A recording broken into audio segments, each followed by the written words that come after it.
Good morning everyone. In this class I am going to teach about the next chapter, that is advanced structure. This is a series of the chapter. So what is its no use? This is basically advanced structure. So have you know about this used to, has to, had to, had to, let to, this and many other else. So this is first structure in my video, that is its no use. What it means? It means its no use means कोई फायदा नहीं है, कोई फायदा नहीं है। It's no use means कोई फायदा नहीं है। अक्सर हम लोग सोचते हैं, जैसे एक सिचुएशन देता हूँ, मान लीजिए आप घर में बैठे हो, आपको लगता है कि आज स्कूल जाने से कोई फ़ायदा नहीं है, बिकॉज हो सकता है डेट लास्ट रहा हो मंथ का 31 रहा हो, सो आज टीचर भी कम रहेंगे और लंच में छुट्टी भी हो जाएगी। सो इन द केस आपकी इच्छा है कि आज स्कूल जाने से कोई फ़ायदा नहीं है, तो इस तरह के सेंटेंस को आप इंग्लिश में कैसे बोलोगे? तो आप कहना पड़ेगा, इस स्ट्रक्चर को फॉलो करना पड़ेगा। इट्स देर से बना सकते हो, बट देर से बनाने थोड़ी प्रॉब्लम भी होती है, ग्रामेटिकली बहुत सही नहीं माना जाता है।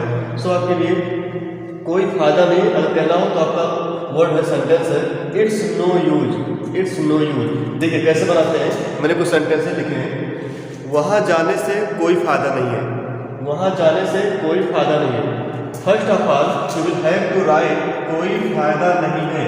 इट मीन्स आपको लिखना है it's no use, it's no use. इसके बाद वहाँ जाने से जो वर्ब आएगी आईएनजी फॉर्म में होगी, मतलब जाना एक वर्ब है, it means going. It's no use going, वहाँ means there. It's no use going there. अगर कह रहा है डांस करने से कोई फायदा नहीं है, इट्स नो यूज डांसिंग। उससे बात करने से कोई फायदा नहीं है, it's no use talking to him या हर। उन सभी लोगों को सहायता करने से कोई फायदा नहीं है, उन सभी लोगों की सहायता करने से कोई फायदा नहीं है। आप कहेंगे it's no use helping to him या helping to them. So I hope आप लोग की क्लियर हो गया और समझ में आया होगा। इट्स नो यूज मीन्स कोई फायदा नहीं है। मैं कुछ और सेंटेंस लिखता हूँ, जैसे मैं कुछ सेंटेंस बोलता हूँ, आप सुनेंगे ध्यान से। वेरी इंपॉर्टेंट है, वेरी सिंपल, इजी कर सकते हो। बेंच पर बैठने से कोई फायदा नहीं है, it's no use sitting on the bench.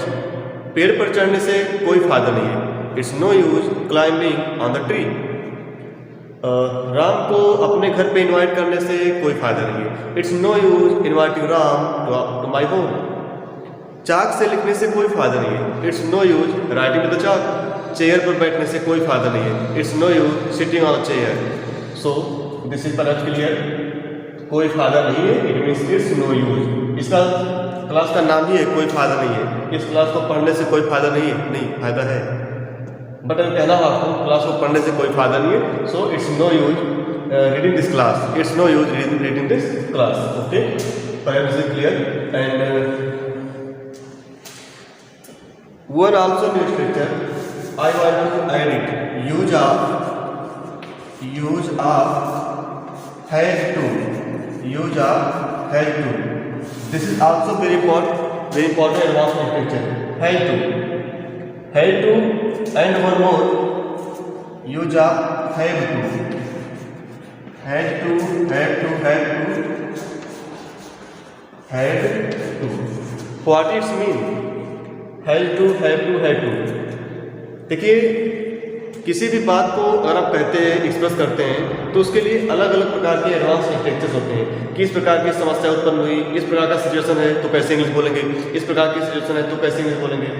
तो इट्स नो यूज का मतलब समझ में आ ही गया होगा कि मतलब कोई फायदा नहीं है। अगर आप कहना है कोई फायदा नहीं है, कोई भी काम हो, कोई काम करने से कोई फायदा नहीं है, it's no use doing any work. So इसी प्रकार से एक स्ट्रक्चर मैंने लिखा है, use of have to, had to. इसका क्या मतलब है?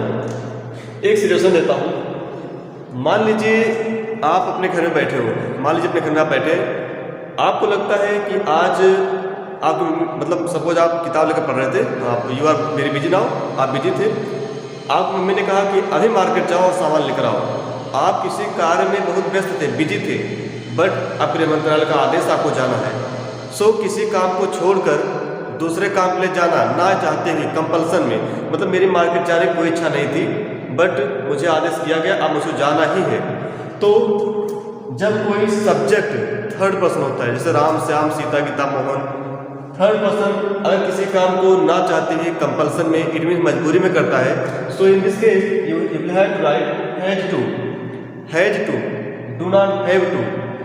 According to subject, if your subject third person singular he she any name, in this segment you will have to write has to, and if your subject second person or third person plural, it means I with they you, so in the case you will have to write have to। मैं example देता हूँ। अगर मुझे कहना है कि मुझे बाजार जाना पड़ता है, मुझे बाजार जाना पड़ता है, मतलब मेरी इच्छा नहीं होती बट जाना पड़ता है, तो I have to go to market. मुझे चाक से लिखना पड़ता है, I have to write with the chalk. मुझे डेली वीडियोज बनाने पड़ते हैं, I have to make video daily. मुझे उसको अपने घर में आमंत्रित करना पड़ता है, I have to invite to him in my house. So according to subject, if your subject third person singular you have to has to.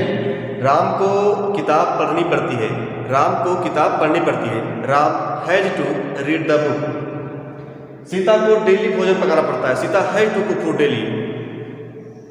अब हैव टू लिखते हैं, उन लोगों को स्कूल जाना पड़ता है, they have to go to school, they have to go to school. हम लोगों को, हमारी टीचर की सभी कम्युनिटी को वीडियो बनाना पड़ता है, क्या होगा, और all community of teacher have to make video. And have to क्या होता है, हैव टू। देखिए बहुत सिंपल है, have to also very simple, but थोड़ा सा इसमें अंतर है, समझिए ख्याल से।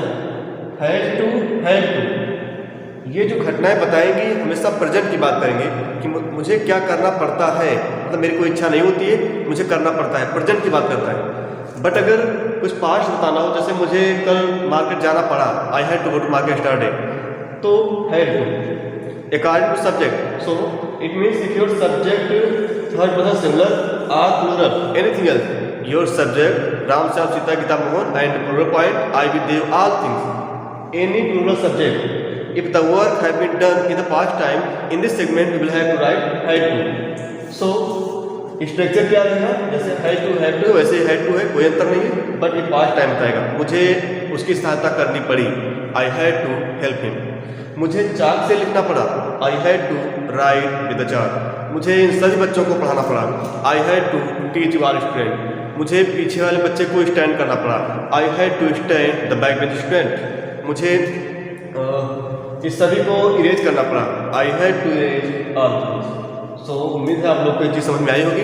एडवांस लिटरेचर होते हैं जब किसी कुछ ना कुछ सिचुएशन ऐसे आ जाते हैं जब हम लोग को इंग्लिश बोलना पड़ता है और मेरे पास शब्द नहीं होते कि मैं किस स्ट्रक्चर को फॉलो करूं। तो इन दिस सेगमेंट आपके पास ढेर सारे स्ट्रक्चर है। एक है इट्स नो यूज, मतलब कोई काम करने से फायदा नहीं, इट्स नो यूज जो काम रहेगा आईएनजी में रहेगा।